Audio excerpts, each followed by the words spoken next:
Kobbie Mainoo, £150,000 per week new contract set to be announced by Manchester United before the end of the season is our lead story. We're going to look into this. This has been discussed about for a long time, but it looks like finally Kobbie Mainoo's put pen to paper. It looks like this is going to be the terms of the deal: 5-year contract, £150,000 per week.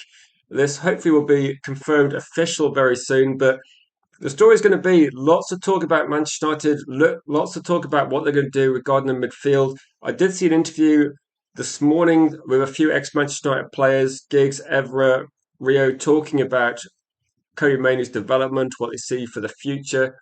And this is probably another key piece in terms of Manchester United actually keeping some, looking to decide what they did with Maguire, looking at Kobbie Mainoo, about trying to build around certain players for the future. And there was a lot of speculation 6 months ago, loads of speculation around January that maybe Mainoo would be going out for loan, and lots of speculation over his future. I think that's going to be ending now.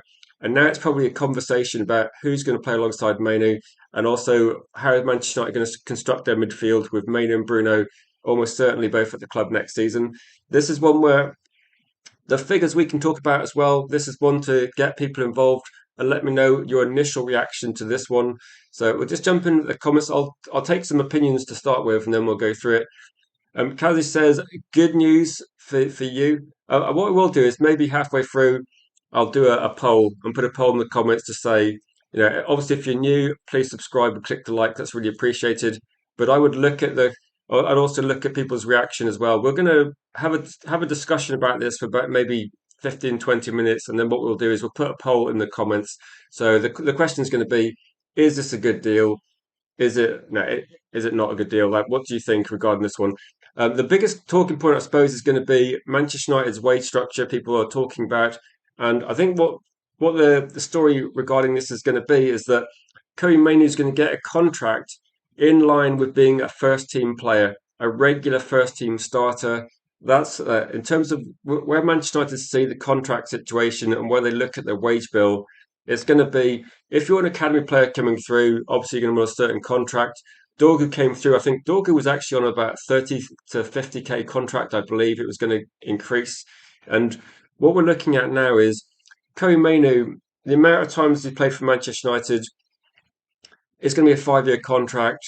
This is the price that they're looking at.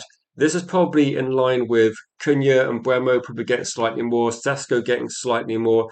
I believe someone put a comment, Yali put a comment about Lenny Yoro.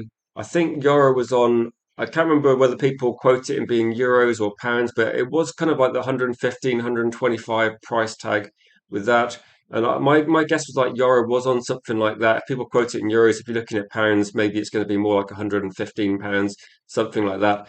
But in terms of this as well, I mean, Euro is obviously already 2 years through that deal as well. So he will have a contract extension before Mainoo, you'd feel.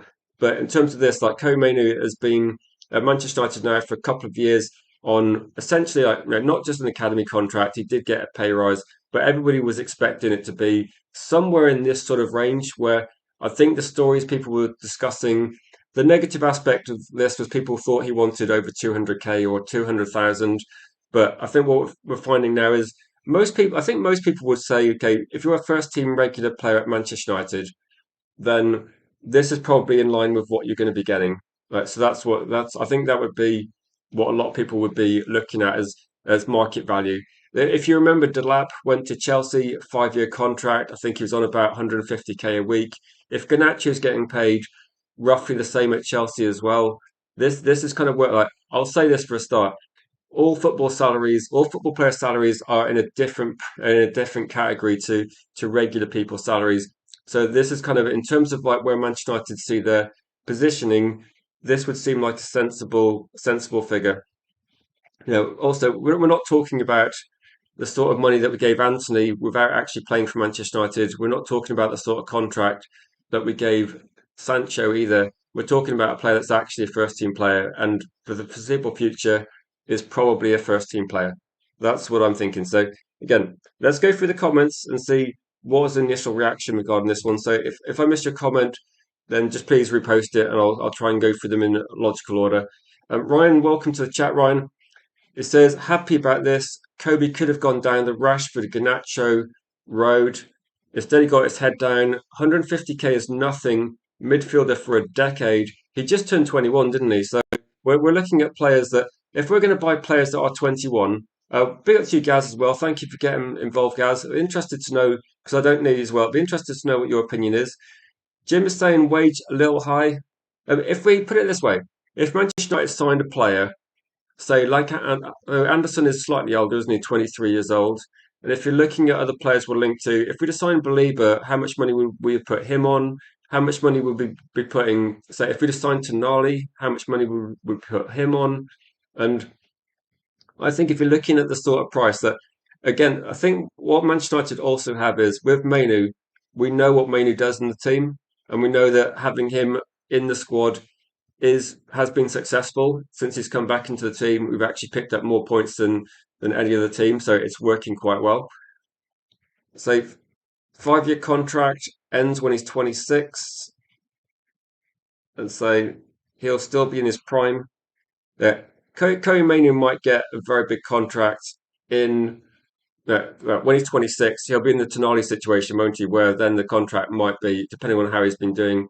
But also, I think this is also kind of Manchester United looking at trying to keep some of their key pieces. I know for some people that they'll look at the money, but in reality, that Man United have handed out very bad deals in the past. This for me is like, even if people said they thought it was a little bit high, it's honestly it's not a lot of difference to most other teams. I think you'd be hard pushed to find a younger player or a player that's same sort of age, same sort of experience going to Chelsea and getting less. They're getting exactly the same.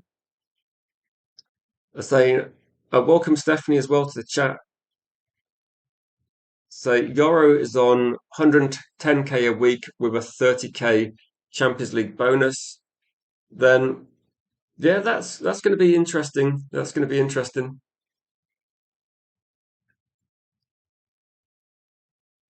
So why do people keep mentioning Tonali? No, I'm not mentioning Tonali. So I think with this one that the idea is going to be, say, Yali's saying giving Mainoo 6 times his salary today is a bit much. How much was he getting before? It was about 30. I would say that it's a lot of money, isn't it? But the difference between being where he was a few years ago and a first team player, if you're looking at if you're looking at just if we're looking partially, if Manchester United were going to sign a football player that's 21 years old, that's got a few years of Premier League experience, was an England international, representing his country, had actually been at the Euros, been a key player, one of the better players in his international team. I think when you consider that, the fact that he was on a very low salary to start with is just what happens when you come for the academy. And if you're looking at how much football players get paid, then Delap is probably getting the same amount, if not more, at Chelsea. Has made a minimal contribution this season. He's not going to be getting paid as much as Mbeumo and Cunha. He's not going to be getting paid as much as Benjamin Sesko, but he's not going to get paid as much as Maguire. But you would look at say he's getting paid a little bit more than Euro, but Euro's contract was 2 years ago. So you would say that there's a reason for that, that Euro's contract was a couple of years ago. Also, Euro had never played in the Premier League. Euro's contract will expire first, and he will get if he stays at Manchester United, he'll probably get a big pay rise. That would be expected. But I think that there isn't really, I don't think there's too much cheaper Manchester United could do when you compare prices around different countries and different teams in the Premier League.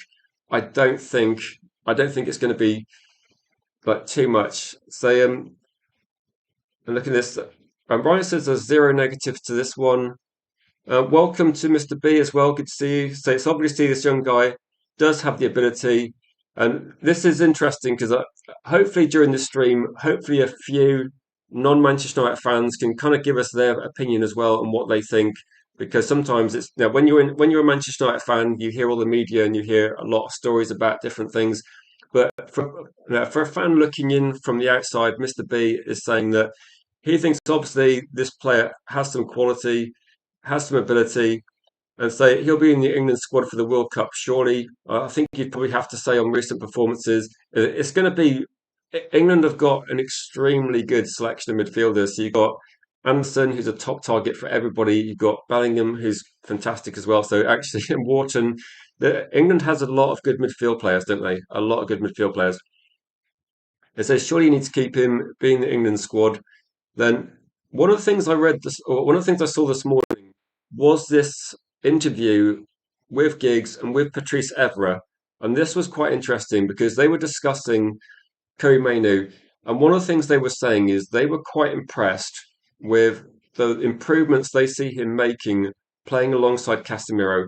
So Kobbie Mainoo didn't start a lot of games at the start of the season, and one of the things they're saying is that okay, initially actually the first results were very good. Manchester United beat Manchester City, they beat Arsenal, so results are very good.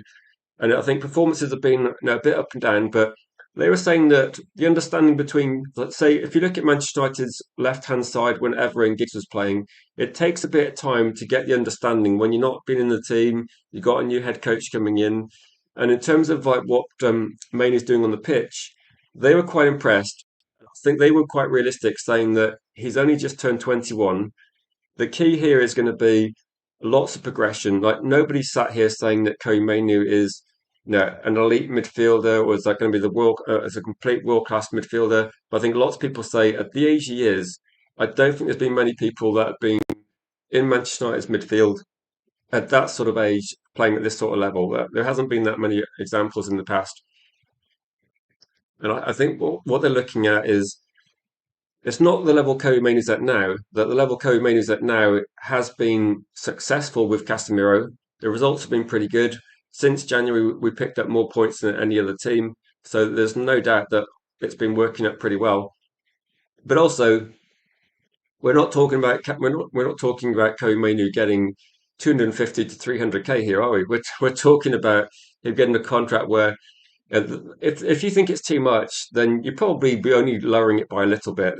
We're not talking about it being 50k too much, are we? It's a little difference of opinion, but I think whatever Yoro was getting, I'm not really surprised Kobbie Mainoo's been getting a bit more because Yoro's not really necessarily a starter.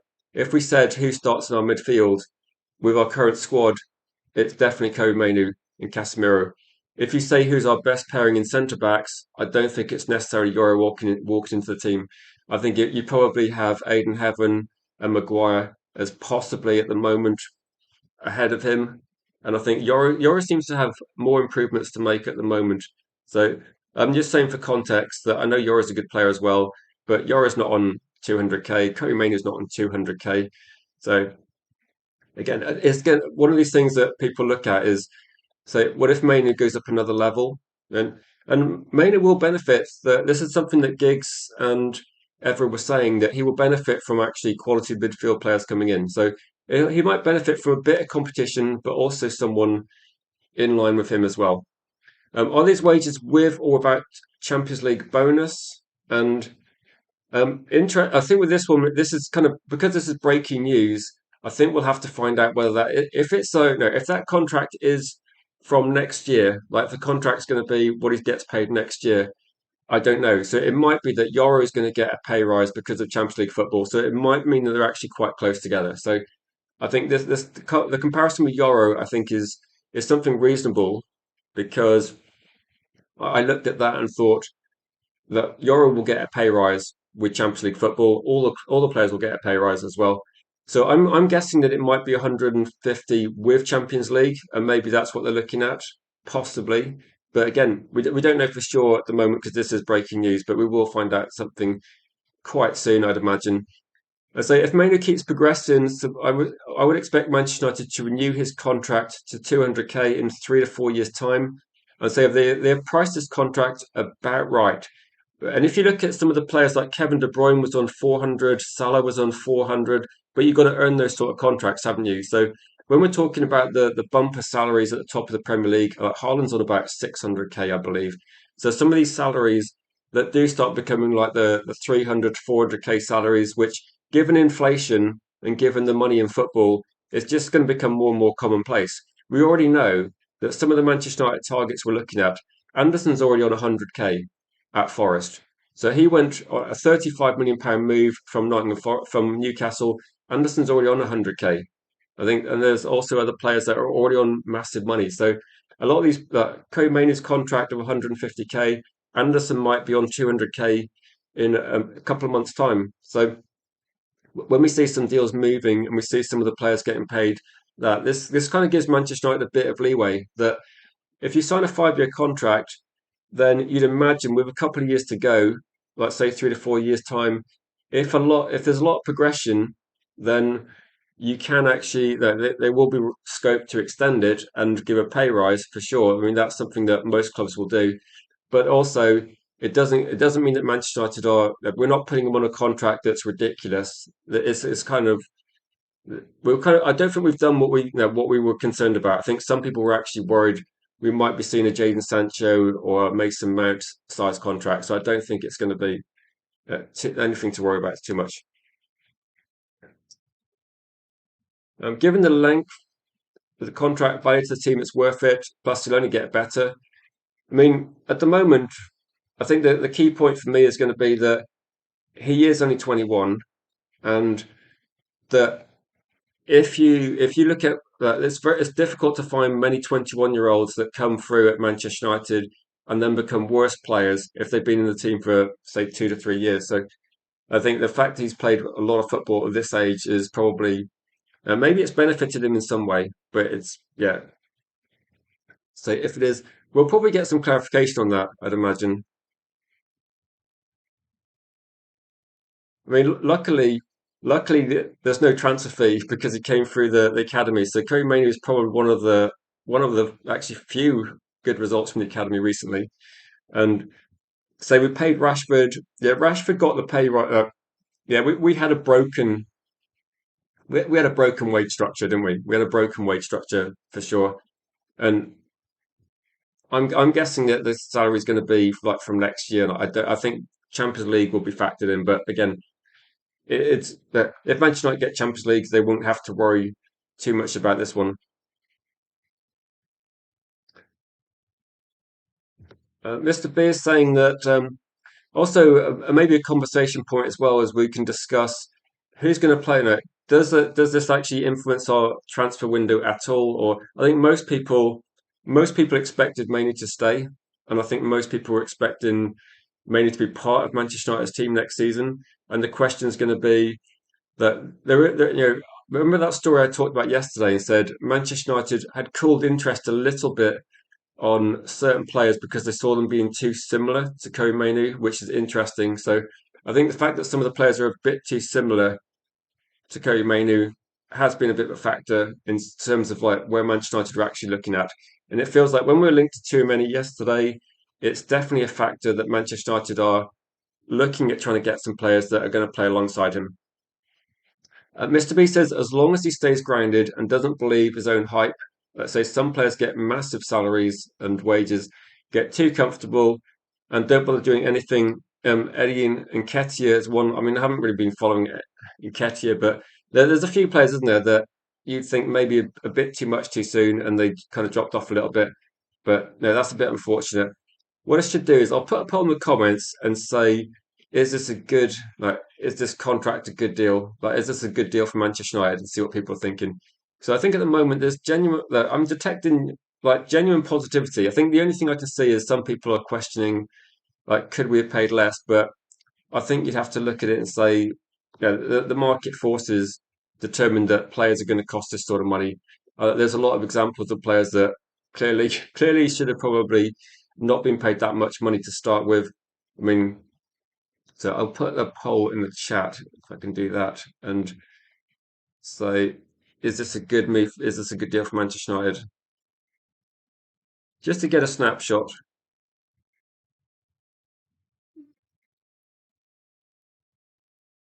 So is this a good deal for Man United? Yes or no? I mean, for Kobbie Mainoo, I think it's a very good deal for Man United. In my opinion, I think it's like it ends any sort of speculation. I was concerned that Manchester United might move Kobbie Mainoo out, get a low transfer fee, then end up spending a bit more and maybe getting a player that didn't work out as well. Like if we buy one of the top targets, I think there's no doubt then we're going to get a top quality player.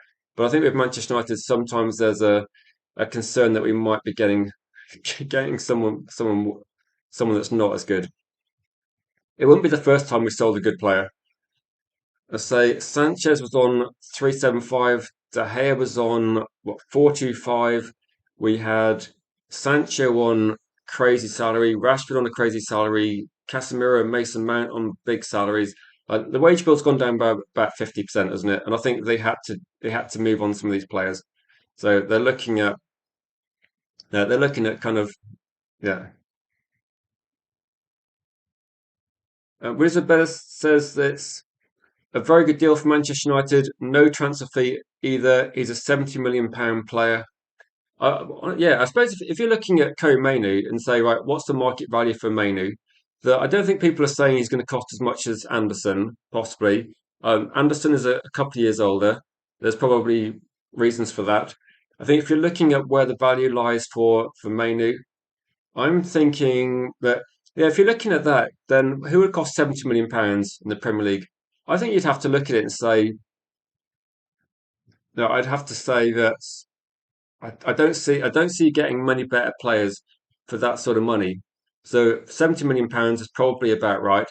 If you signed a player for £70 million, that's actually how much we paid for. That's actually more than we paid for Mbeumo and Cunha, and he's on a lower contract. So I think in terms of how much the player's valued at, then for me it makes financial sense. That's how I would look at it. If you're going to buy Kobbie Mainoo, how much would he actually cost? Like how much are those players going to demand as salaries?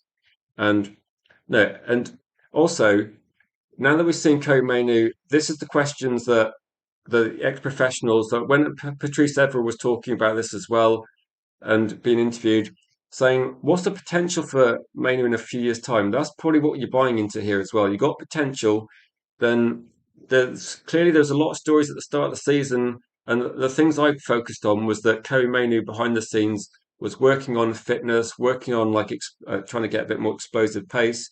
I mean, I think he's probably still growing, isn't he? I think I grew slightly until about 21, 22. But yeah, very good deal. I agree with Isabella. So Mason Mount is on 250. We barely see him. This is probably as well. If you're looking at our squad and you're looking at who plays, who starts, then Mason Mount doesn't get into the team. Like Mason Mount does not get ahead of Kobbie Mainoo in Manchester United's first 11. And there's other players as well that are on the bench watching. I have no idea how much we pay Agate. Like literally no idea how much we pay Agate, but Agate can't get close to Manchester United's first team with Kobbie Mainoo. The drop off is insane. I think for people that don't value Kobbie Mainoo, all I'll say is when Kobbie Mainoo's not playing, look at the difference. Like I know we haven't been dominant in a lot of games recently, but missing from the Leeds game, no surprise. We struggled. We started off terribly in that game. No idea, no idea. Big up to you, Jules. So he should have the seven shirt taken off and put it aside for a more deserving player. Yeah, did Mason Mount got the seven shirt straight away, didn't he? That I think I'm right with that, aren't I? But this is why I think that when we're looking at midfield options, this is probably another part of the conversation. Who do you think would be out there that's a really good option to if Kobbie Mainoo is going to be your midfield player and Bruno Fernandes is ahead of him, who do you drop into that position where you had Casemiro last season? Is that why Tchouaméni's been linked because he's got experience, etc.? I mean, are we looking at like would Anderson be a player that's going to be? I know when people are talking about Anderson, he's got lots of things he's good at. What would be people's like go-to option if you're going to say right, we've got Kobbie Mainoo, we've kept Mainoo. It doesn't matter about the price. You've got to try and get the best possible player. And there has been stories saying Man United are going to get three midfield players. There's also stories I saw that I think that one thing I saw this morning was I can't remember who it was, but it was a source from the club saying that Manchester United don't want to buy mediocre. They want to buy a lot of mediocre players. They want to try and sign top quality. So the focus is still going to be on quality rather than quantity, but it's going to be. It's. I think I'm a bit concerned we won't get as many players as we need, but it does seem to be that what we did last season, we got a good goalkeeper, we got good attacking players, but we didn't get a midfielder, did we? So What are we thinking regarding first kind of option as well?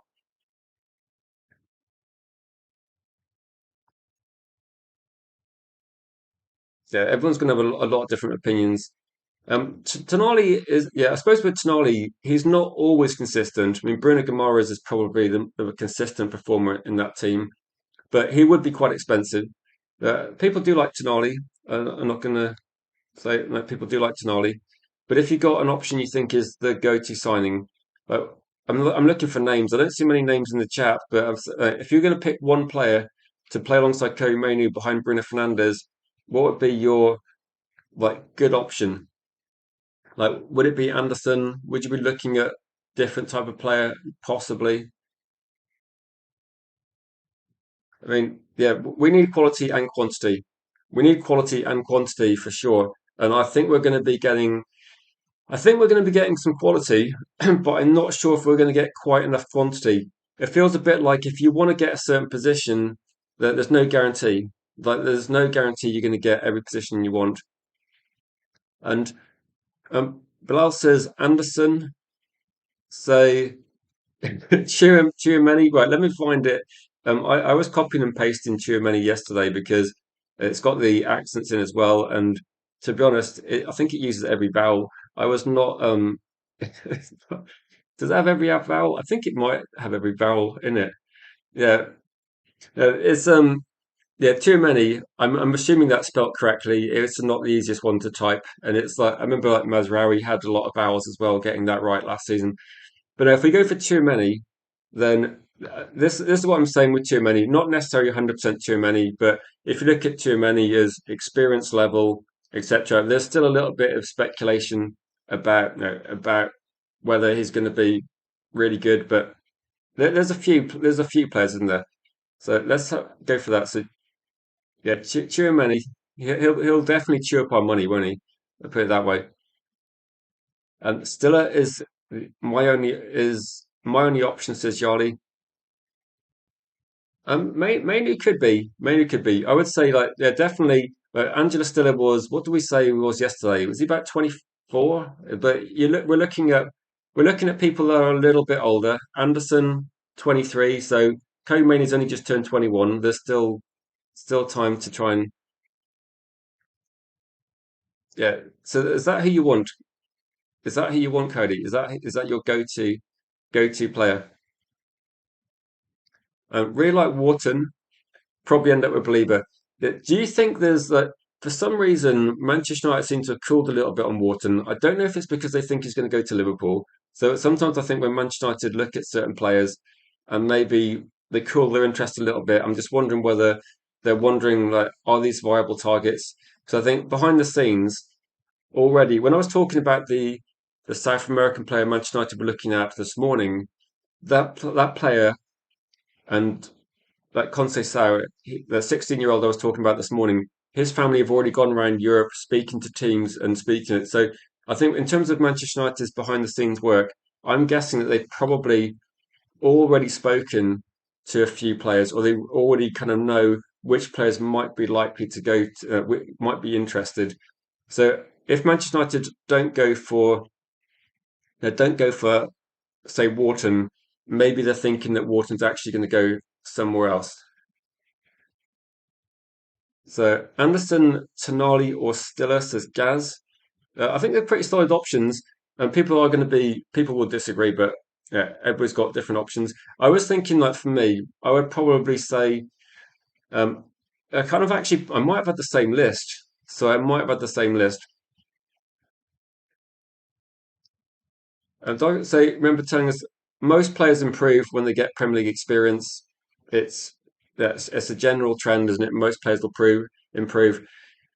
Dorgu's improving, isn't he? I said Dorgu would improve. Dorgu improved. And say the reports are saying that Wharton's as good as signed by Liverpool. I think that's why when you see stories in the media, and we're trying to just no, we're going with the news, seeing what's out there and discussing it. I think and not getting too carried away. I think the news with Wharton and Liverpool does seem to be some like a long going interest, and I think Manchester United are looking at that as well, and they are thinking actually we might have to go down a different route. So I'm not surprised, Yardi. I think that was going to be something that we saw, and I don't. I think that seems to be the case, to be honest. And Blase Belieber's still one of your options. I think he's still an option for Manchester United. Like at the moment, I do think he's an option for United. It might be that one of these players that's off the list. It might be. It might be. Yeah, this is like one thing that people do say. That's one thing to consider. I think one thing that people are looking at in terms of the midfield options is is there going to be is there going to be a big move early on? Like, are we going to see something like Ekatika going to Liverpool type move? Are we going to see Anderson go to City, and then are Liverpool going to get Wharton? And are Manchester United going to look at a few options? I quite like Alex Scott. I'll say that Alex Scott has been another option that's been discussed. I think he's a decent player, but I'm not sure how I'd rate these players if I had to put them in order. I think United are going to be maybe they got an idea of what they want in terms of players, and maybe there's going to be the fact we're talking about Hackney and saying that maybe he would be a good option at a certain price. When Manchester United put out this information saying they weren't going to go for cheaper options, it seems. I think we're going to go for quite expensive options in midfield. And you know how we're talking about it, saying that we go for value. So like you've got Angela Stiller there. I think what we're thinking of here is that I don't think United are necessarily going to go for cheap options, or maybe some of the options that we thought might be a bit cheaper, like Angela Stiller, might end up still costing like 50 or a bit more money. So yeah, that's true. That's true. So so when it comes to Anderson, he that that's actually that's actually a good point that has been made by I think Stephanie made that same point that there is a chance there is a chance that that happens. And Nottingham Forest, I think Nottingham Forest are looking good for survival. They probably need one more win, and it looks like that with West Ham drawing and Spurs drawing, it looks like Forest look like they should have enough to stay in the Premier League. They did very well in the last game, didn't they? 4-1 against against Burnley. So I think they're going to stay up.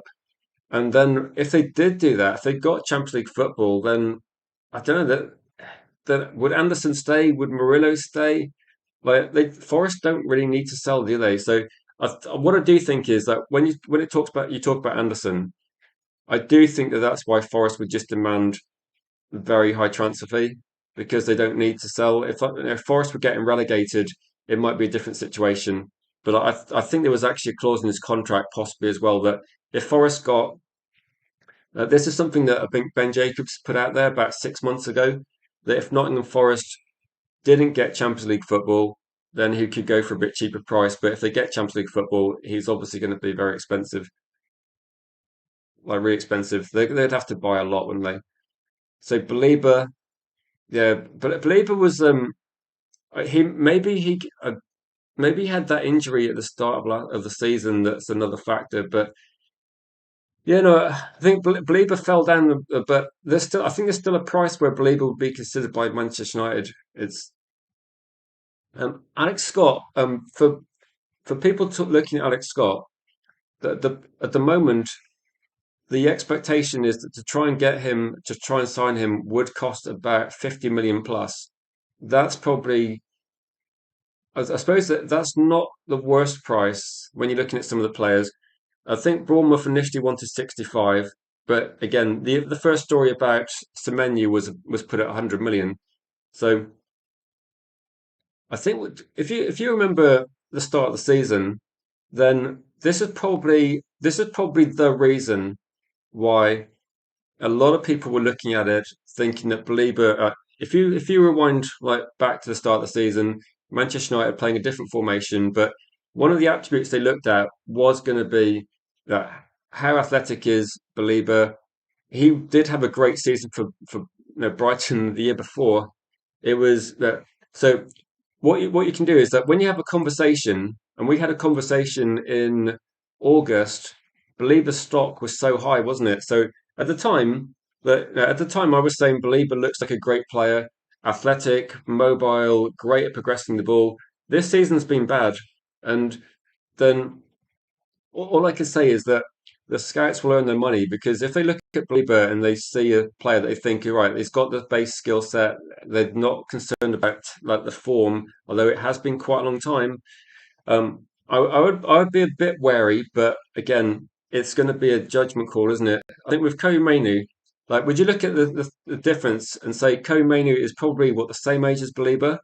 And Mainoo got dropped for about half the season, and Mainoo didn't start a single game. And I think Mainoo's got a strong mentality. So I'll say that about him. He didn't get into the first team. I think we got until I'm trying to think actually. I can't remember, but I'm sure he probably started under Fletcher, didn't he? I can't remember when he got his first start. My mind's gone a little bit blank. But when we saw him playing for Carrick, the first game Carrick took charge, we just saw Kobbie Mainoo and Casemiro midfield actually playing extremely well, and that was one of the best team performances I think we've seen so far this season. But the Manchester City, the Arsenal, those two games will be head and shoulders probably the performances of the season. So we kind of hit this patch where Co-Main's like stock was never higher, and we definitely had some issues with injuries, suspensions, and things since then. And even though we've been a bit inconsistent in terms of like performance over 90 minutes, we've still been picking up points regularly. We've still been doing a lot more. I was actually genuinely surprised to hear the stat that Lou said yesterday that we haven't had a back-to-back defeat this season. We're looking at trying to finish above Chelsea. We're 10 points above Chelsea. Chelsea have got four straight defeats. We've seen Man City drop points. Arsenal have had two straight defeats. Manchester United have not lost two Premier League games in a row this season. So there hasn't been a big slump. We've just been a bit inconsistent, the same as a lot of teams. But since Coman has been in the team, you can't really argue, can you? The stats are there. Maybe the question is going to be like we're replacing Casemiro and Agate. Maybe we could look at two players with slightly different attributes. Because I think even though if we're going to look at someone to pair alongside Kobbie Mainoo, I don't see a problem that there might be players that have quite a similar skill set to Mainoo. I would still say that Mainoo might not start every single game either. Like he's only 21. He might not be playing every single game. So yeah, I had this thought in my mind that just kind of like a weird Premier League maybe sort of fact, it would be that if Forest got relegated and won the Europa League, then we'd have a team in the Championship playing in the Champions League football. So you could be going to Real Madrid one week and then having to play against who's down there, Wrexham, I think Hull, or I think I can't remember who's actually in the league now that you'd definitely be playing. There's a few teams I know who's going to get promoted, so maybe that would be very strange. You could have the same situation as well, though, that Spurs could be competing in the Champions League and getting relegated the same season. I'm pretty sure neither of those have happened before, so these could both happen. Cody says that the thing with Belieber is I don't think it can be he can be just good for one season and bad. So it's not like a forward lots of goals dries up. So you have to understand why we still like him. It could be that, couldn't it? It could be that for whatever reason, if Manchester United don't rate him for 100 million, maybe they rate him for like 55, 60. It could be that, couldn't it? It could be that when we had this discussion about Belieber, somebody posted a couple of days ago said, "What if Belieber was 50 million?" And then people change their mind a little bit and go, "Actually, if he's 50 million, it becomes a different story." I think the Angela Stiller story changed a little bit from a 35 million release clause to maybe 42 to 50, and the price is edging up, but it hasn't gone up to the same extent. Like the Alex Scott situation has also been like they want 65. We think 50 to 55 could get the deal done. But either way, I think it's Manchester United positioning themselves and just going, right, what's actually out there as well. Let's see. Yeah. Hull is actually twinned with Barcelona. Contrasting cities, I would say, very contrasting. Um,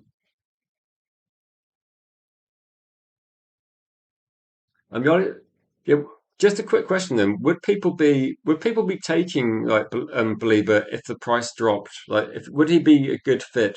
Like, is there options apart? Like, I did say, what's the good option to put alongside Kobbie Mainoo? Are people still thinking that Anderson is the the best option. It seems to be the general consensus that people think that's the case.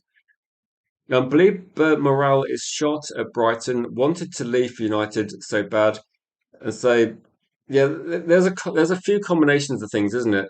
That I think one of the things is that there's a suggestion behind the scenes that Brighton are actually managing his minutes, so he's getting substituted because he was like carrying an injury. That's something I don't know for a fact, but that's something that's been suggested that there's a reason why he's been playing a certain amount of minutes, and it's not just because of his form, it's because they're managing certain injuries. And you know, with Brighton, their their aim is to try and get the most possible money. So there is a lot of players at Brighton that in the past, if you look at Evan Ferguson, he had a very high price tag and he's really struggling with injuries. I think with Brighton, they wanted to cash in on Belieber. I'm guessing that there possibly is like an injury issue behind the scenes, which is a bit of a concern.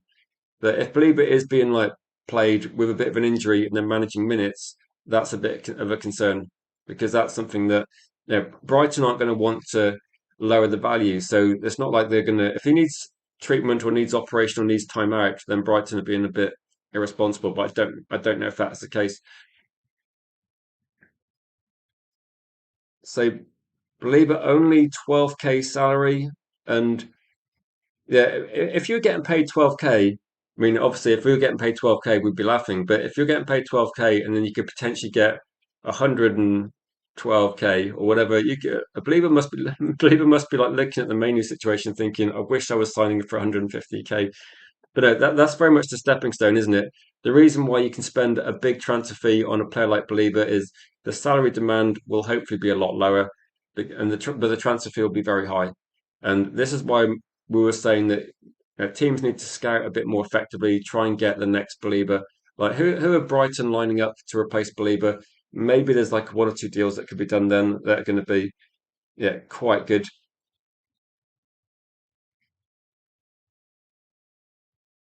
But no, I've seen a few people recently saying that maybe Anderson is getting a little bit overhyped. I don't think. I think a lot of players are. It's getting to that stage of the season where the price tag's been put out there. Apparently, everybody's £100 million now, but when it comes to the summer, I don't think we're going to be seeing that sort of craziness. Okay, there's been that everybody that follows transfer stuff, and we follow transfer news all of last season as well. I can give you so many examples of players that were supposed to be 100 million. Ty Dibbling was supposed to be 100 million. You had Semenyo was supposed to be 100 million. I think they put Belieber at 112 at one point as being something that they wanted. So I don't think there's going to be yeah, I don't think there's going to be that sort of money. Diamonde's 100 million at the moment. I think Quenda was supposed to be about 70 million. So all these people are just very they're very overpriced to start with. The only one that actually had a very high price that actually got that price was probably Ekatike. Do you remember when we talked about Ekatike and the price that was it Frank? I'm trying to think now. Frankfurt wanted was very high. And if you look at this, if you look at the deal that Liverpool did, I think it's going to be actually end up being some. I think that it was 110 million euros. They're going to pay about 90 million, etc. And Chris says, "Yeah, can you run better?" Well, I've seen Agate play, so I think I don't think you're without a chance. So Diamonde is quoted at 100 million so far, say 87 million pounds, maybe it's 100 million euros, and that's what people are thinking. And welcome Nish to the chat says, I want Belieber, Tchouameni, and Gomez. That's an interesting mix of players. But if you've got two players from the Premier League, one player from Europe, I think you might have been in the chat last night as one of the more positives about Tchouameni. I think if I do a conversation about who's the best option, like Tchouameni, Tonali, that's probably the most divisive at the moment. So there's a lot of people that are a bit I think people that want too many, it's very much you either really want him or you're not interested at all, isn't it? It seems that you definitely, it feels that people are kind of one way or the other. With Belieber, I'm kind of okay if we're getting three midfielders.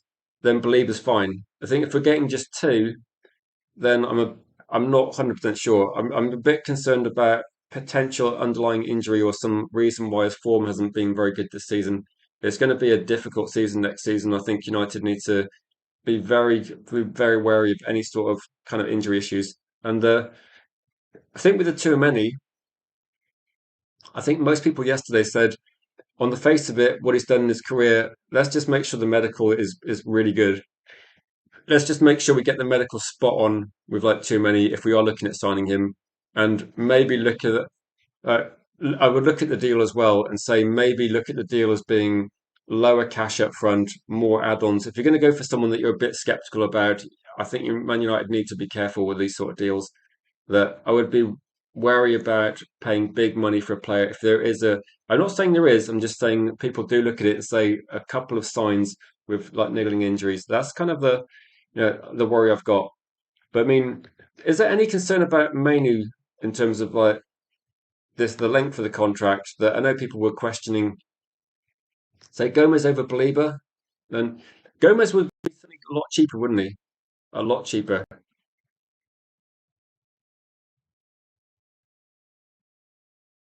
And so if you think, to be honest, I put you in goal over Bayern there, and I haven't seen you kick a ball. Um, so by reading that, I can see we're going to offer a lot of cash for Conceição. It's looking at that seems to be like we talked about that this morning, didn't we? And it might be that Man United make an offer, but I don't know if it's going to be in line with like at the end of the day, it's going to be difficult if Manchester United are competing with Barcelona, Real Madrid, Manchester City. But we did that. I think we were interested in who was it we were after last year? I can't remember if it was like Naipan was talked about, there was actually another player that was a wonder kid that United were looking at. I think he might have gone somewhere else. I know we talked about Jashri, but the interest felt a little bit, not that much, but no, potentially quite a bit. So we need all three. We need all three. Um, so yeah, this is you would get Welbeck in. I think with this, people have questioned about whether Manchester United have got scope to get attacking players in as backup, and I'm not sure if Man United are. They, they seem to be gambling on the attack is okay as it is.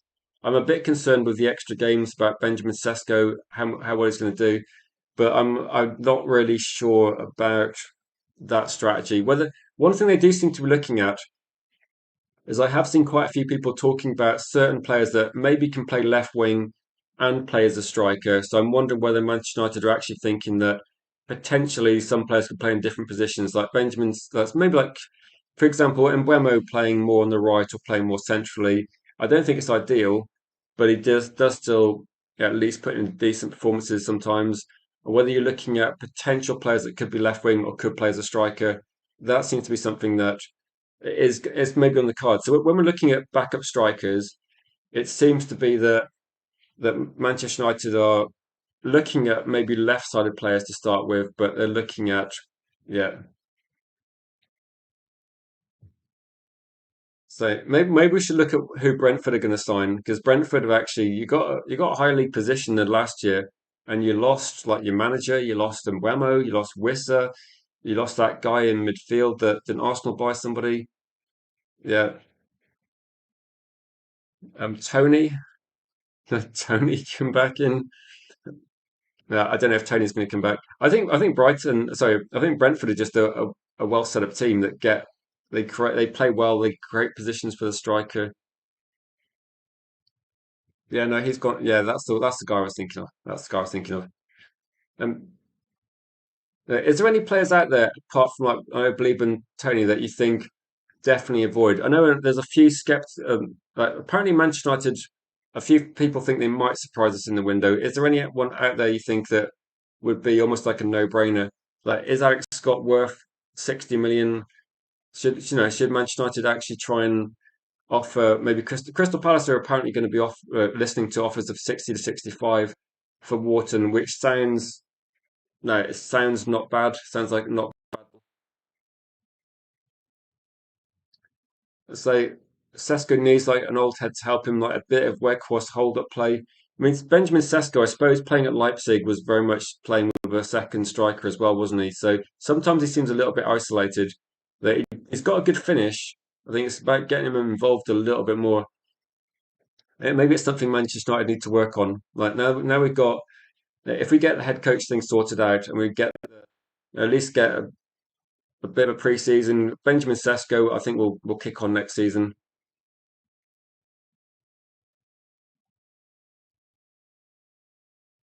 Ryan says I can get people have players that don't like, and yeah, there's a lot of players. I think with Mainoo that there was a lot made of the there was a lot made about his brother wearing a t-shirt, wasn't there? And at the time, I mean, I suppose with this one that I'm not suggesting like people were maybe talking like mainly printed the t-shirts and handed them out, but I think what there's probably a few content creators that did a massive like did a big video on it and made a lot of it. So I would just be saying that forget that sort of thing. I mean, I don't really actually see any press from Kobbie Mainoo. I don't see anything coming out from like, I don't see Mainoo posting things. I don't see Mainoo doing other things. So I think hopefully that sort of thing. I think Manchester United are moving on from that. So I don't think it's too much of a problem. Niche fan just saying, I want more. I don't want any more younger players apart from Belieber. So no, if you're looking at so is that Victor Osimhen, Yoli? So Victor Osimhen's gone from 37 goals down to 19. And Victor Osimhen wanted a very big salary from what I can remember. I believe that Galatasaray did give him like some sort of crazy deal. I say 150 seems fair for a starting player, says Gregory. I think that's pretty much what the report's suggesting is that Kobbie Mainoo's salary it's representative of being like if you're a first team player at Manchester United and he has been a first team player, it's going to mean that he's going to be getting a salary that's in line with other first team players. And I suppose if you look at who the first team players are going to be, Luke Shaw, Maguire, Dallo, Casemiro, Bruno Fernandes, and Buemo, Sesko, all those players I've mentioned, then they all get paid more than Mainoo, as far as I know, and so he gets paid less than all the other less than most of the first team starting players. He is a bit younger, so I think the only people that get paid less than Mainoo are probably players that don't start week in week out. I'm trying to think of the only example might be Dorgu's on a very low deal. But Dorgu's on probably one of the cheapest salaries, but again, Dorgu's on his like first full season coming from Lecce, so it's comparable. Dorgu would get a big pay rise if he performs well for the next 18 months. I think that's like Dorgu's a couple of years behind Mainoo in terms of how much he's played. And so Lamans is on 60K a week. Okay, he might be the other one as well. But again, Lamans, this is his first season in the Premier League. There's no doubt that Lamans yeah, if you look at Mainoo playing in the Premier League for a couple of seasons, Lamans will be getting surely a much better contract quite soon. Like I don't know how much. I mean, Lamans is still how many games has he played? He's still less than a season for sure. So no, that's actually a good deal though. That's I would say that that's a good like if you look at Lamans on 60K, how much would Donnarumma wanted, and how much would we have had to put Trafford on, and how much would Emi Martinez be on? Emi Martinez would have been on like crazy money, wouldn't he? Crazy money. So Dallas on 85K a week. That's fair. No, I don't see I don't see that. That's just making me laugh. I'm not going to throw money at Dallo. Like no disrespect, Dallo makes his contribution.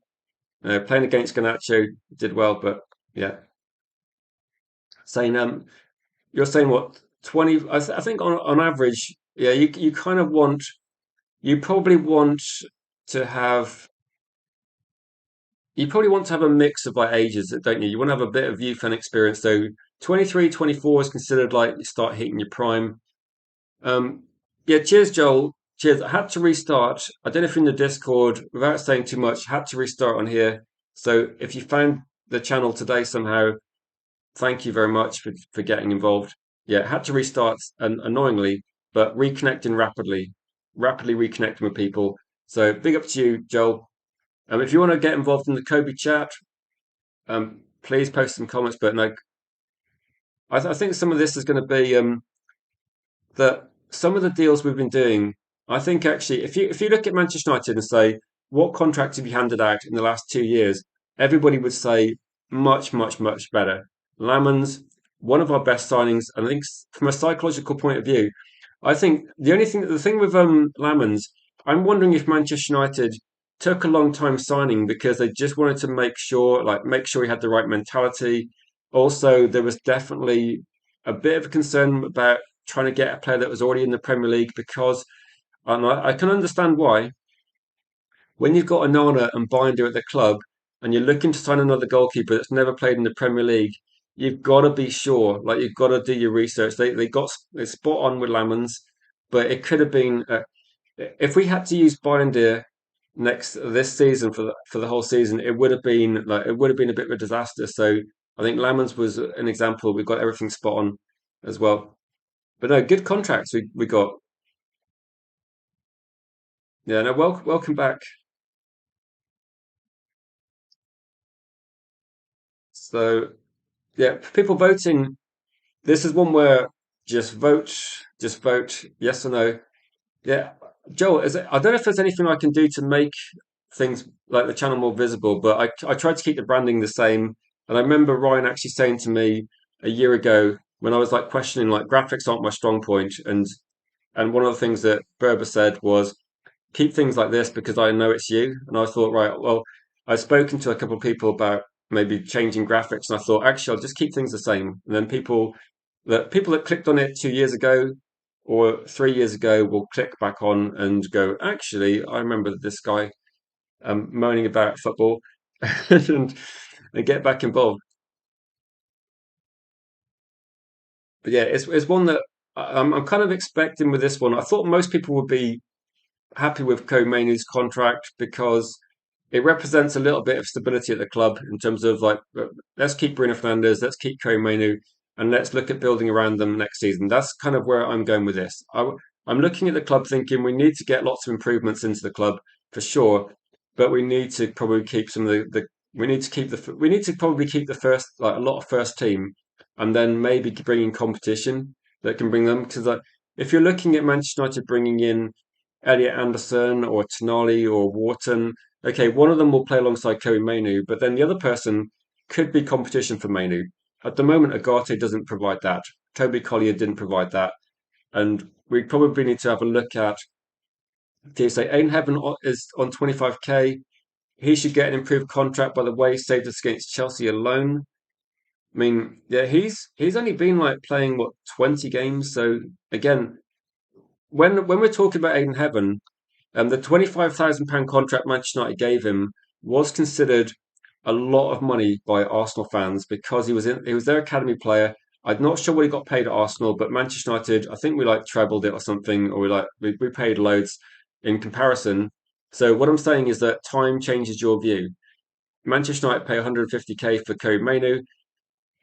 Maybe in a year's time, we look at it and go, actually, that was a really good deal. And that's what we could be saying. What I'm saying is that, and I think Rob made the point that I like to make is that if you're looking at this, like if Kobbie Mainoo doesn't play for Manchester United, you can sometimes see a bit of a different situation. Campbell Waller got sold, didn't he? Campbell Waller played. Didn't Campbell Waller come on halfway through the Liverpool game and was thinking, okay, I'm just trying to think back to what happened. I think Campbell did come off. Didn't he come off the bench when we lost to Liverpool 3-0? But he came off the bench at half time. I think he also played a few games towards the end of the season. I thought he looked quite good. Well, I thought he looked quite good at the time. And I believe we sold him for about 10 million, is my guess. And I think we might have had a buyback on that deal. I'm not 100% sure now because it's going back a little bit and I've not heard his name mentioned since that happened. But for whatever reason, he got moved on quite quickly. I thought he actually looked okay. I didn't see a problem. I don't know whether Manchester United actually thought that they looked at Aiden Heaven and Yoro and decided to replace him, but so playing left back in under 21. I'm not. I thought he got moved. Like went to Villarreal, says Bilal. No, it's. I don't know that's something that maybe people might find out. But yeah, maybe. Heaven looking on track to be a good side defender. Yeah, I remember that there's a very big content creator I don't want to mention, but they went in very harsh on Heaven after the. It might be the Bournemouth game. It could be the Bournemouth game. It might be that one. It could be the Bournemouth game that people went in a bit heavy on him. And I was thinking, yeah, I think that Aiden Heaven's got potentially a very good future. And again, I'm kind of a bit more optimistic about a lot of things. And I looked at Aiden Heaven as being a really good signing. So yeah, no worries. No, it might have been about 10 million. I think we may have had a buyback, but I think he was just sold for maybe it's because they thought Aiden Heaven and Yoro were going to come in and he wouldn't get time. It could also be a financial thing as an academy player. I don't know, but my guess is like 10 million ish. But again, it could be like some add-ons, etc. And so to be fair, so Heaven and Mainoo were fantastic together against Chelsea. Some of the steals Mainoo did were high class. Yeah, I think he was. I think Mainoo was given like man of the match by. When we were talking about the match after, and we had a very long stream about that one.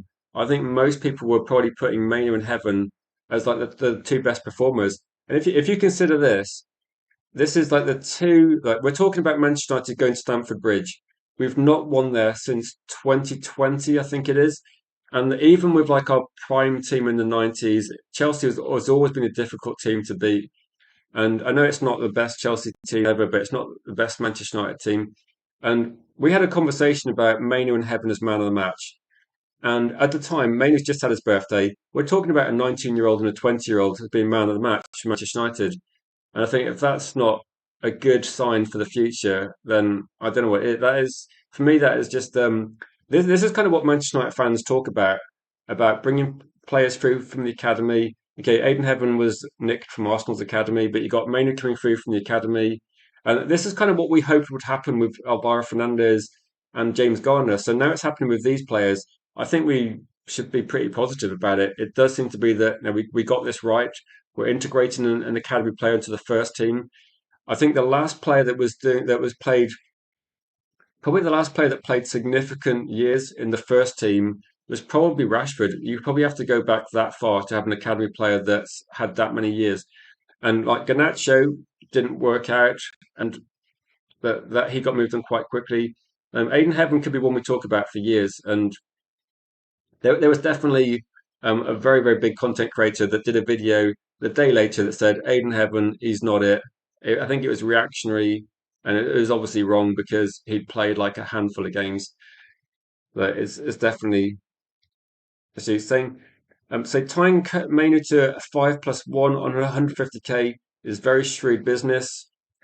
You know when you look at it, do you think that if you had to replace Kobbie Mainoo, you'd probably have to pay. It'd probably cost you. Like this is the cost of replacing Kobbie Mainoo. Manchester United, if they're trying to sell him, then we're not good at selling players.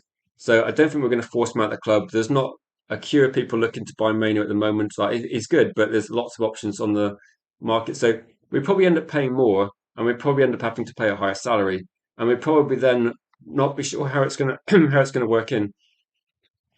Big up to you, y'all. Uh, Appreciate you getting involved. Always good to like, have your comments. Chris says definitely man of the match. This co-Mainoo, we voted for it, and co-Mainoo got man of the match. I think it was yeah, I think it was definitely that.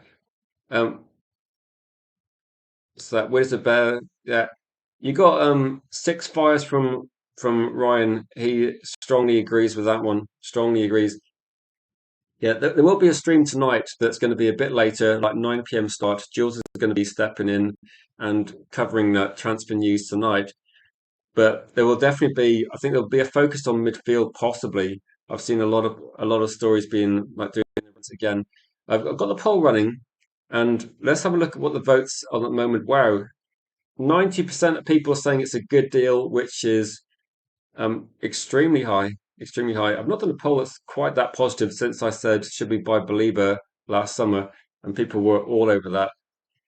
But overwhelmingly, I mean, again, no one's expecting 100% of people to agree, and football's subjective. People have different views, but 90% does is high, and 50 votes. So great to get a good number of votes. 50 votes say this is a good deal for Manchester United.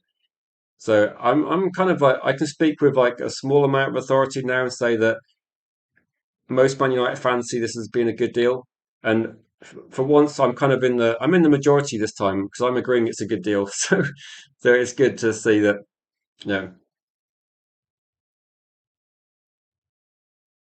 people do have different opinions, and that's cool. But no, on this one, 90% of people is like when I was talking about too many last night, and the question was, do you think we should sign too many?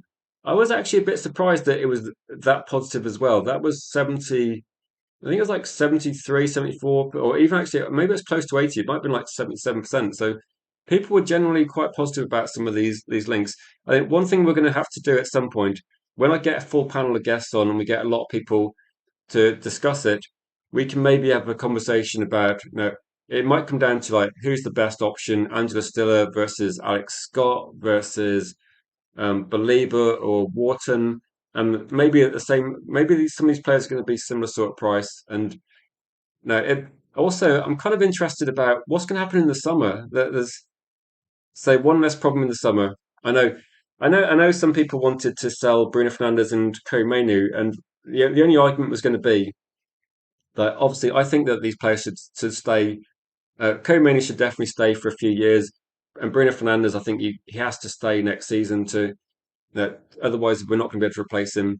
The one player I've seen I do like that I think would be maybe in the mix of being a Bruno Fernandes replacement because he is very good is Yildiz.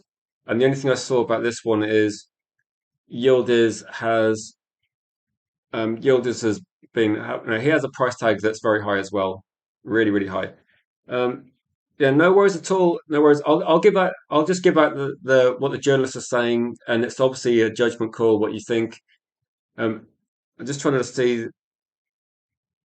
So is it Msiki? So I'm sorry if I've mispronounced your name, but saying if you're asking with Mainoo's contract, so Mainoo was on a was on an academy contract. I believe it had been improved somewhat, and all you're saying with this one is that Manchester United say Mainoo's going to get a new contract because his contract will be getting. If you have a player on a last year of their contract, and I think his contract does it expire in 2027 or 2028.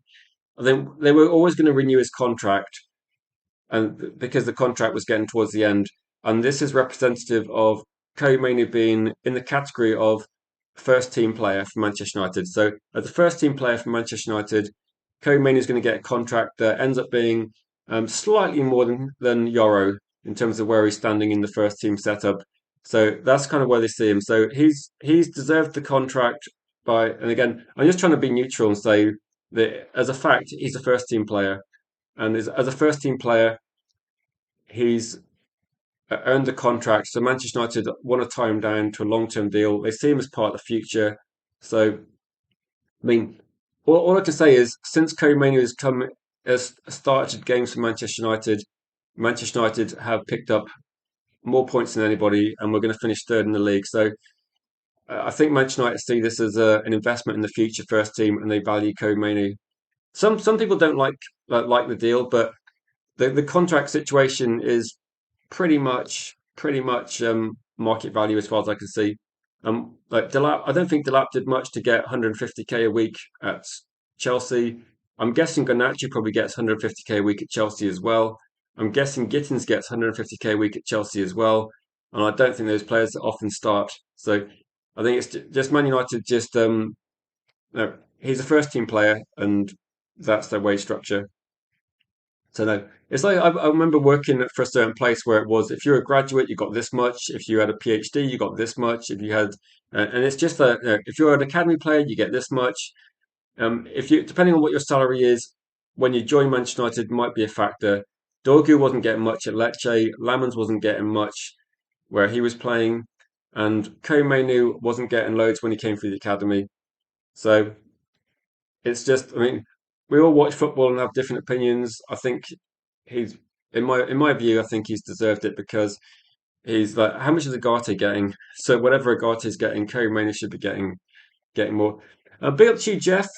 Friend says, I bet Chouameni. Yeah, Chouameni is like literally the hardest name for people to type. I mean, I still don't. I say shout out to people in the comments that spell it correctly, so I can put it on the screen. But I say would love to play his actual position six at a club instead of being shoved into the fullback, centre back role all the time. That's an interesting point that we didn't actually cover a lot last season. I say actually last night was that Tchouaméni that he is like he is versatile and playing as a centre back, full back, and being moved around by Real Madrid.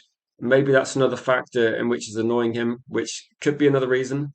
Could be a reason because I think that there's going to be multiple reasons. All I'll say was with too many, just do a thorough medical, like a really thorough medical, and make sure you go through those records and make sure I want to get if we get a fully fit, injury free, no injury issue, too many, then I'm on board.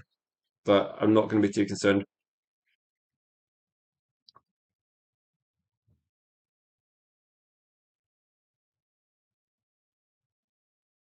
I'd say yeah, this isn't 15 years ago when team players could get paid 20 or 30K per week when they were young. No, I mean Kobbie Mainoo's young, isn't he? But Kobbie Mainoo's been a first team player and represented England. So I think when you play for England in a say if you might play in the World Cup, but if you play in England and you're playing for the national team and you actually come on instead of Trent in midfield and you start playing much better and being actually a good performing player for England as a teenager, it's going to be it's going to be one way, isn't it?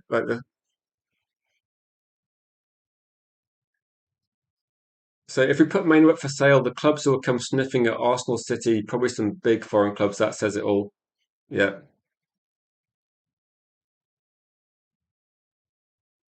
I'd say Barcelona would love him. I'd say yeah, he played well. He played well. I think Koemenu is relatively consistent.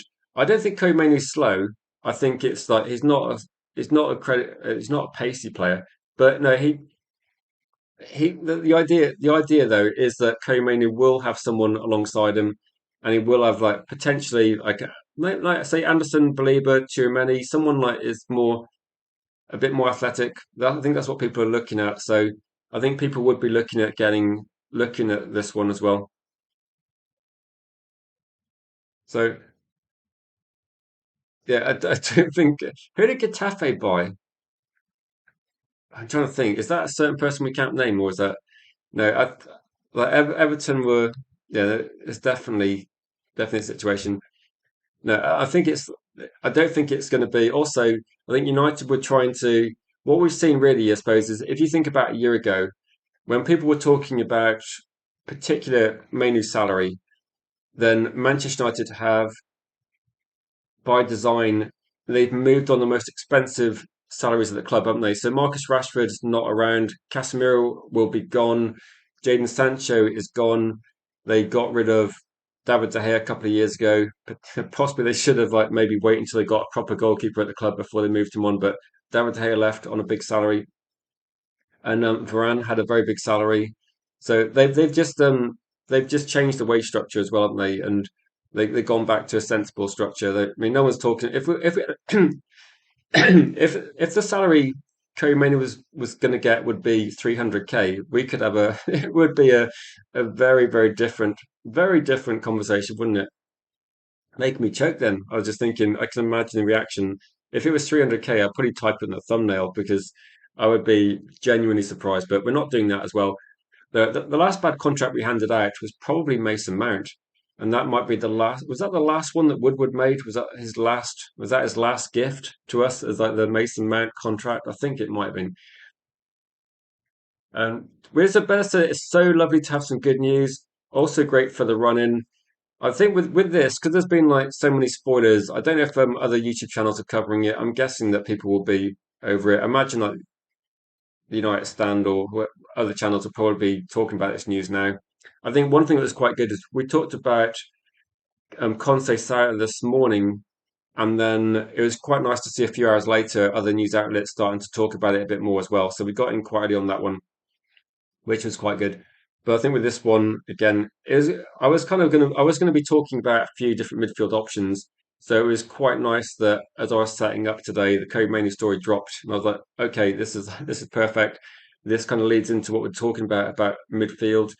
I mean, the only kind of missing piece of the jigsaw might be at the moment is, are we going to see any Bruno Fernandes story? Because there was stories, wasn't there, circulating last summer about maybe Bruno Fernandes moving on, maybe getting sold, and then there's always been like links with like Bruno Fernandes and different like potentially moving. I don't think Bruno Fernandes will leave for a transfer fee that makes it worthwhile. That's why, and I don't know what the situation actually with Bruno's contract. I thought he signed a new contract last year, so I don't think it's that urgent. I'd say just because Mainoo doesn't get any goal scoring opportunities doesn't mean he's not needed because he does the job by the team at the time. Yeah, can you imagine that this one that if we got a midfielder in that was extremely defensive, and then Khomeini was going forward a bit more, maybe we would see no, maybe we would see a little bit like that. So I think that's something we could be looking at.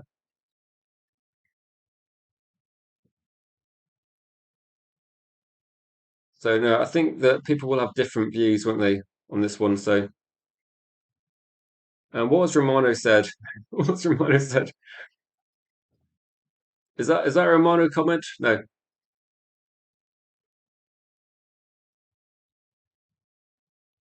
If anyone's got any questions, I could be live for like another 5 minutes, I think, five or so for questions. If people got some questions, I think when Kobbie Mainoo, then I'm trying to think, did Kobbie Mainoo score in the FA Cup semi-final? Who was it that scored the goal that knocked out Liverpool when we won the FA Cup? I'm sure Kobbie Mainoo made some contribution either in the semi-final final or the final. I can't. For some, my mind's gone a little bit blank, but I think Kobbie Mainoo. I don't recall him having loads of goal scoring opportunities. And at the moment, considering the way Manchester United have been playing, you've been having a situation where Kobbie will be deeper. He's not going to be. How many shots does Kobbie actually go for? Was that Ahmad Jallow that scored the fourth goal? Did Kobe score in the final? Okay, yeah. So I was thinking that was probably that might have been the move of the season if I remember. Wasn't that? I'm trying to think that who was involved. Was that Bruno Fernandes, Rashford, and Mainoo? But that was like a beautiful goal from what I can remember. If that was one where it's like a long crossfield pass, then but that I think Rashford starts it off. I think Bruno does the pass. It's finished by Mainoo. I think Mainoo looks good when he gets opportunities, but he just doesn't know.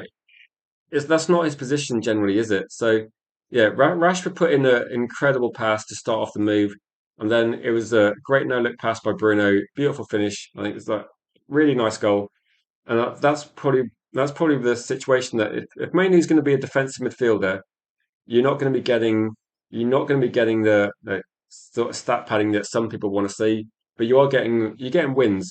Just look at this. Just look at Man United this season and go right games that Mainoo started, games that Mainoo didn't start, and the difference will be pretty stark in results. Look at the games when Casemiro has to go off and you bring on Agate, and just imagine that if you could have brought on Kobbie Mainoo instead, it might have been a different story. That's what I'm saying. I mean, the thing I'm also looking for, I know we've been talking very positively about Mainoo today.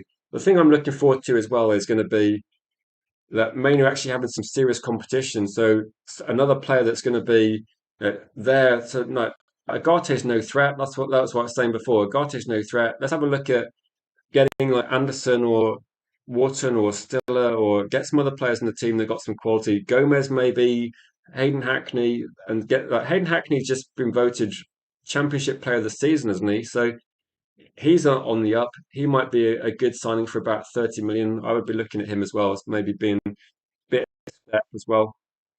Now playing in a physical league like the Championship. is a good thing as well. So Europa game equaliser winner at Wolves. My point is he's capable. I would agree. If you give Kobbie Mainoo some chances, he's one of these players that he's defensively solid. Like he's going to be further back, but if he gets opportunities, he has got a good finish. I'm trying to think of any examples of Manchester United players that were like that in the past. I'm just trying to think. Roy Keane was more aggressive at the early part of his career. I can't really think at the moment of players, but he's the sort of player that if he does get an opportunity, he is a good finisher. Sometimes I think like regarding this one, I think sometimes you think of like David Beckham.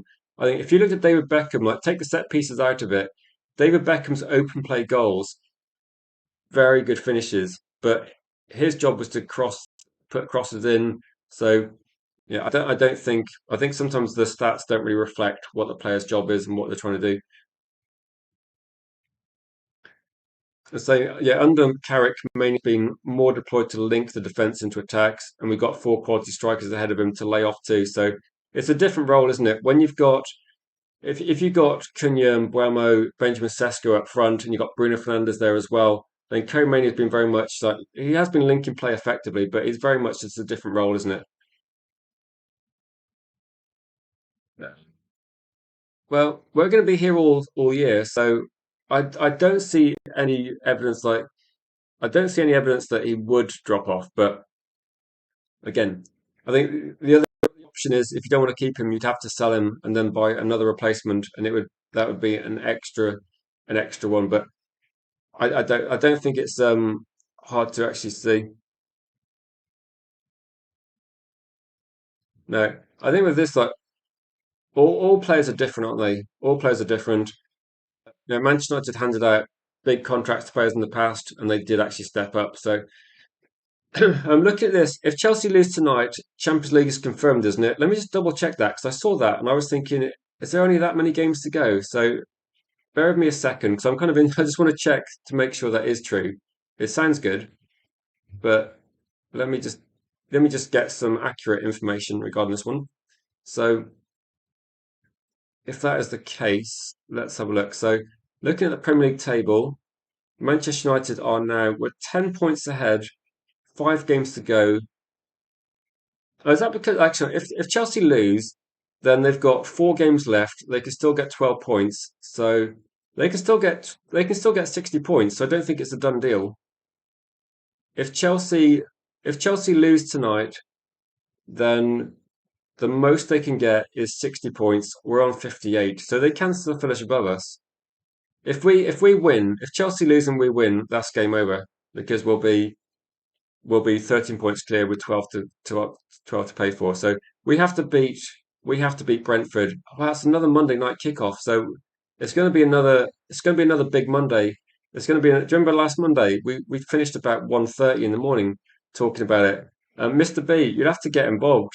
Like it was a crazy late night Monday last Monday, and it was a bit of a celebration because we won, but it was like a bit of a stressful one because it was a tough one. Brentford will be a very difficult game, so no, it's in our hands. It's Cucurella. Uh, who have Chelsea got? Chelsea got Brighton. That's a tough one actually. But at the moment, Chelsea haven't won a game for like ages, have they? It's like 4 straight defeats. So no, should we do like a 5 minute QA of like people that got questions about what we talked about today?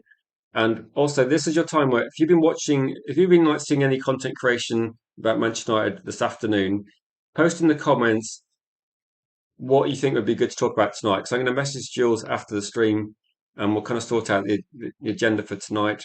I'm not sure whether it's going to be Jules' solo stream or I can try and get guests for Jules because he's not streamed for a little while.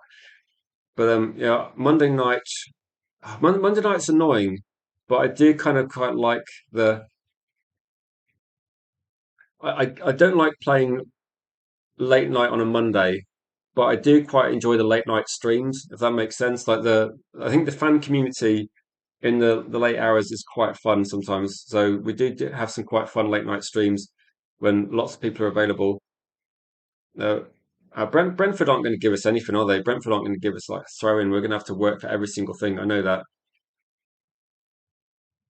but I don't mind what happened. Like if we get points out of the game, I don't mind having to work for it. That let's hope it's going to be a really good game. If we see Chelsea drop points, and if we get points against Brentford that mean we get Champions League football, that's going to be a bit of a celebration stream because we kind of like almost have it with the Chelsea win. Let's just go for that. Should we scout more wonder kids from South America? I think we have to be in the mix, but I don't think it's the priority at the moment.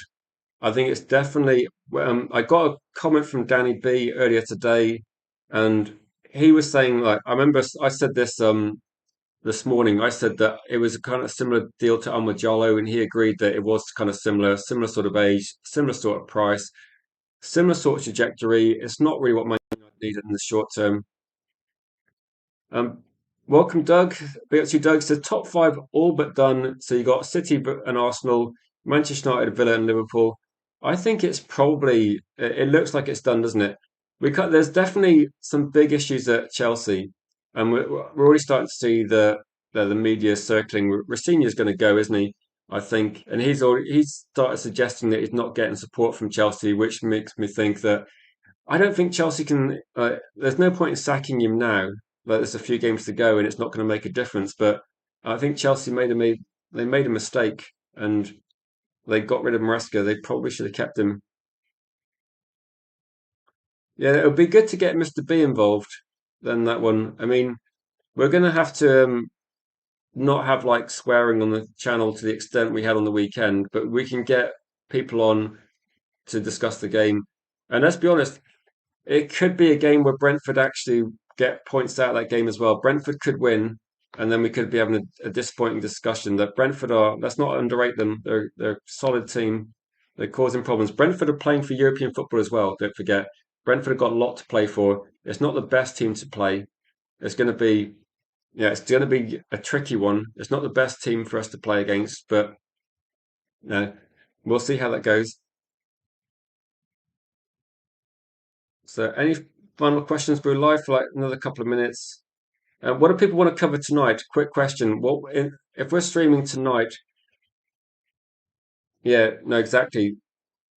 It's not that can't happen again. That can't happen. So we're gonna have to have we're gonna have to have a rule on the channel with that sort of content that language was not appropriate. So tonight, what do people want to see? If you just post some names of things you think we should talk about, and I'll speak to Jules. We will be looking at what's in the news, but if you have a suggestion of any topic you want to cover, let me know. That you've got 2 minutes to post things in the comments. If you want to try to influence what we're talking about tonight, this is your time. If not, then that's absolutely fine. Absolutely fine. Yeah, that's kind of where I say it was good. Then yeah, no, I just can't have that. Um, I have messaged Ryan. Bit busy, I think, at the moment. Bit busy, but yeah, just a quick post in the last couple of minutes. What do you want us to talk about tonight? So our defensive line. Okay, I'll bear that in mind, Gregory. It might come up, but I'll bear that in mind. Hopefully, there's going to be if there's a story that comes out. I remember seeing there was a there was a story about Pedro Porro, but again, I think midfield might be a safe option for Jules to start with. That if we see some of this one, yeah, yeah. Dora's just really busy. I've been in contact, and Dora knows where to find us, but Dora's just quite busy at the moment. But defensive lines, one. Anyone got any more suggestions about what you want to see on the evening stream? At the moment, it's Jules. I've messaged Helgi to see if he's free. We might see if there's other people available, but it could be a solo stream. So if we find some news, we'll try and make it so that the content flows and people can get involved in the conversation. But any suggestions at all from this?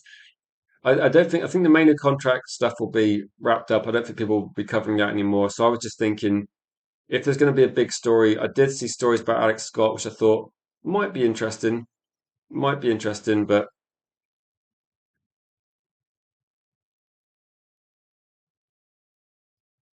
we'll look at trying to potentially cover breaking news.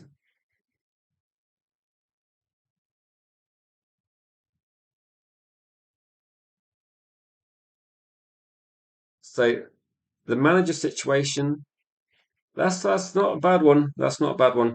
The manager situation is going to be definitely a topic as well. I'll suggest that to Jules because that'll be something that are you around?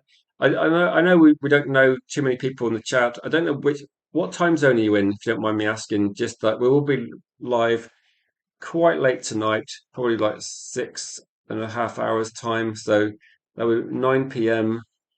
UK time. So if you're in the kind of European time zone, it's probably going to be absolutely fine.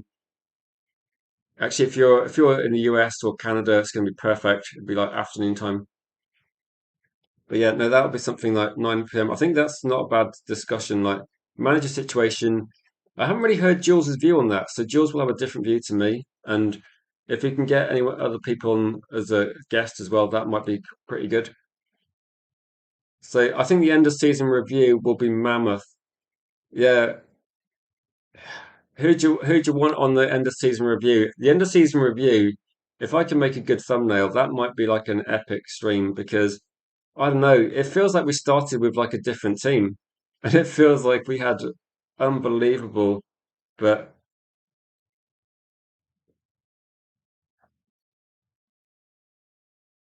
say prefer team recruitment talk over Nagelsmann and Rike. Yeah, I appreciate your feedback, Chris.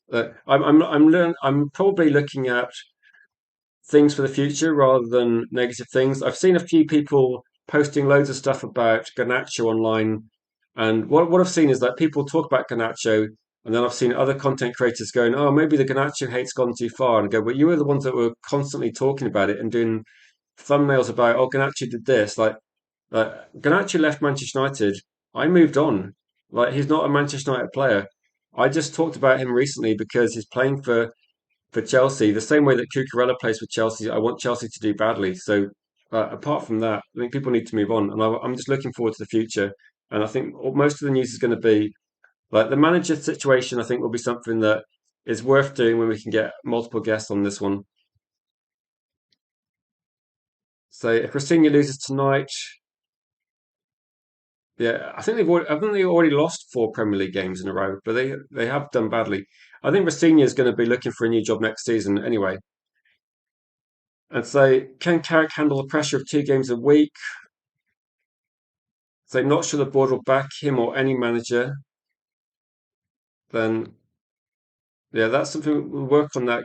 We'll work on that Gregory as well.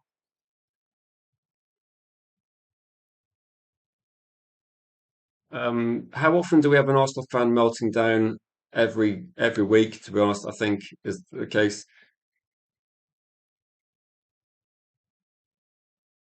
And say 2 games a week is not pressure for him. The squad is stretched thin. That's where the pressure is. Yeah, I think it's there's some interesting comments there and different feedback. I think there's definitely but no head coach is going to do much better than Michael Carrick this season, and we've seen that this season. That you can be the best coach in the world, but if you have to use Agate and you've got only one defensive option in Aiden Heaven, if you can get a win at Stamford Bridge, you've done something right. Like something has worked out. Like okay, maybe we got a little bit lucky, but it's yeah.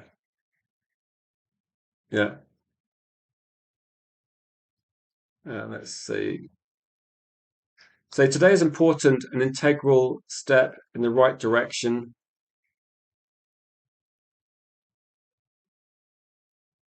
Yeah, I think so. I think so. It's not that I personally mind. I think it went a bit way overboard, but also I think sometimes it detracts from actually opinion, and sometimes it puts like it's not that it puts me off, but it puts other people off. And I think sometimes it then someone that tunes in for the first time might get the wrong idea about what the level of discussion is. And there's a few channels I see that shout, rant, swear, and to be honest, throw the toys out the pram every single game, and it's not how we do things. So if someone like sees like 1 minute of your channel and makes a judgment call on what they see, you have to have like a level. And there's a certain things that I don't think are appropriate. Okay, if Manchester United have lost, then you can kind of see that might be a case. But if you're talking about a Manchester United calling show, you don't expect that sort of thing. Welcome in. There will be a new format to the call-in show, just to let you know. I had a bit of a rethink. There will be a new format which will make it a bit more dynamic, mean that more guests come in and out. So Sunday night we will be testing that. People are welcome. People that like to tune in, people like to join. We will be looking at. There'll be a timer so people can come in, have their say. Someone else can come in, have their say, and we'll go through guests like that. So there'll be one in, one out to make it less chaotic. So it will be a good opportunity for people to come on. And then once we've gone through all the guests that want to come on, people are welcome to come back on. So it will be a different structure, but it will be a bit more dynamic. So something for Sunday to look forward to. So please get involved. That should be good. That's a good. A big up to you, Jay. Good to see. I will respond to you, Jay, as well. Maybe there'll be something we can do on your channel as well. Something before the match.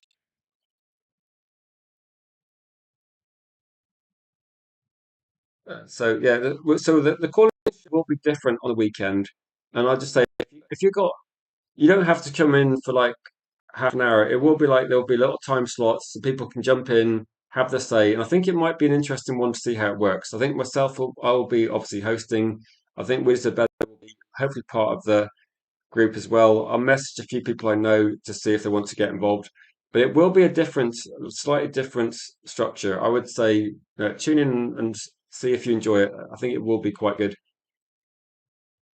But yeah, I'm about to wrap up, Ian. So if anyone's got some final points, just for people that just joined, what's your thoughts on the MAINOO contract? And then I'll just give you a very, very short kind of summary of what we did a poll in the comments that said, is this a good deal for Manchester United? So a 5-year contract, 150K a week, kKOBBIE Mainoo. People that just tuned in last sort of 5 minutes, just let quickest they let us know what you think, whether it's a good deal, and then we'll look at that. Yeah, that could be something that Jules looks into tonight. And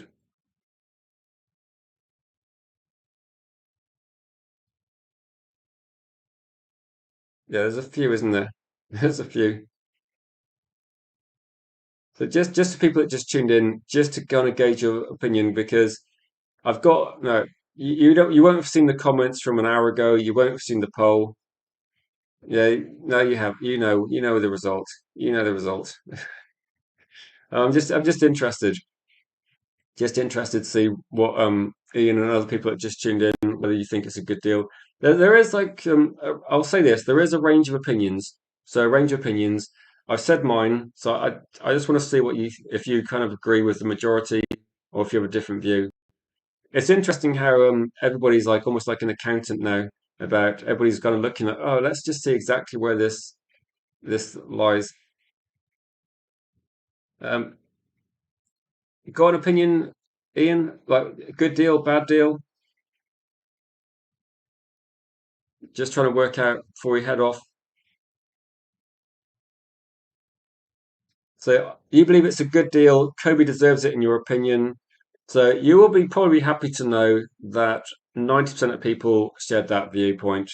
But also some people, there is prediction, and again, actually the person still in the comments that we'll have to see if it works out. So if we're doing that Sunday, if you want to do that, Mr. B, if you want to come on, get your camera on as well so people can see you. And if you get your camera on, we can do something like that as well. As a call-in show, it might be a good time to actually do that. If you're around on a Sunday, when we do the call-in show, you can come on and we can like ask you questions about the Brentford situation and the Brentford match because lots to play for. Manchester United looking to lock up Champions League football. Brentford looking to qualify for Europe. Is it the first? It must be the first time, isn't it? So it could be Brentford looking to get Europa League football or conference football for the first time ever. That could be quite historical as well. So now, fair play to Brentford. I think you've overperformed. Like Brentford and Bournemouth have definitely stepped it up this season. I'm kind of impressed actually how both teams have had key players sold and you just still quite resilient. So yeah, we'll have to definitely address that on the weekend. That might make it an interesting dynamic as well. So we'll get you involved 100%. I don't know, Mr. B, if you follow me on Instagram or something, or I can't remember what socials you use, then just give me a message about the best way to send you a link. Right, Mr. B, if you want to get on early, just send me a message and I'll get a link to you. And so, but everybody else watching, if you tuned in and it's the first time you've seen the channel, then it's a bit of a longer stream than normal as we're just trying to reconnect with a lot of our audience. But please drop a like if you enjoyed the content. Then please come back and join us later tonight, where it won't be myself, but it will be a guest host, and it will be someone like Jules hasn't hosted for a while as well. So give him some support. I'll be in the comments as well. I might be able to jump on a bit, but I'm also seeing what other guests are available that we know, just trying to keep the continuity. But yeah, so collaboration with Mr. B, Insta. Yeah. So if you know my account on Insta, Mr. B, there's a link in like I'll just post it in the chat. There's a link on here. Then let me know if I can send you a link there, and it might be a way of like fast tracking you in because I don't usually use Instagram too much, but it might be something that, yeah, if you send me a message there, I can send you that. If you find me on Instagram, I can send you it there. But thanks everybody for watching live tonight, 9 p.m. And we're going to be talking about other transfer news and any Manchester United news. Then Jules will be hosting, possibly guests, possibly a solo show, but there will be lots of information on the screen to talk about. But then, guys, have a great rest of your day. We will catch you in the next one. Thanks for watching.